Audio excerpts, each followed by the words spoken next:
চাঁদপুরের সুবিধাবঞ্চিত শিশুদের শিক্ষা নিশ্চিত করেছে সরকারি আবাসন প্রকল্প।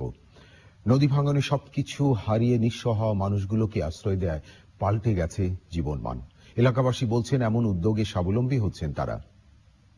প্রিয় দর্শক, আশ্রয়ন নিয়ে মোস্তফা মল্লিকের দুপর্বের ধারাবাহিক রিপোর্টের আজ দেখুন প্রথম পর্ব। চাঁদপুর জেলার চাঁদপুর সদর উপজেলার আশ্রয়ন প্রকল্প। সাজানো গোছানো সুন্দর একটি গ্রাম। সবকিছু হারানো ছিন্নমূল মানুষদের আশ্রয় হয়েছে এখানে। ঝুপড়িঘর কিংবা রাস্তায় থাকাই ছিল যাদের একমাত্র অবলম্বন, এখন তারাই হয়েছেন বিল্ডিং এর মালিক।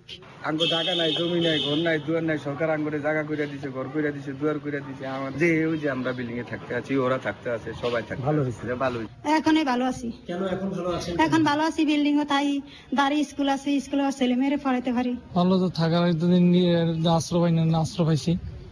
আশ্রয় পান আমাদের লেখা সুবিধা, লেখাপড়া ভালো। লেখাপড়া ভালো। এলাকাবাসী বলছেন আগের চেয়ে অনেক ভালো আছেন তারা।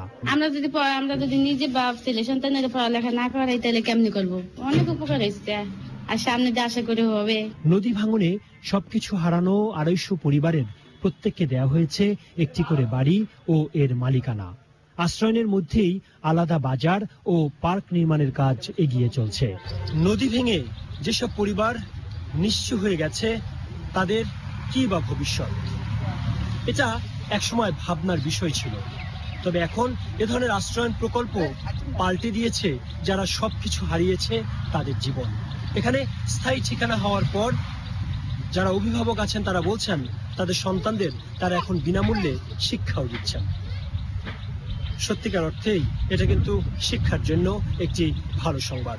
চাঁদপুর জেলার চাঁদপুর সদরের আশ্রয়ন প্রকল্প থেকে মোস্তফা মল্লিক, চ্যানেল।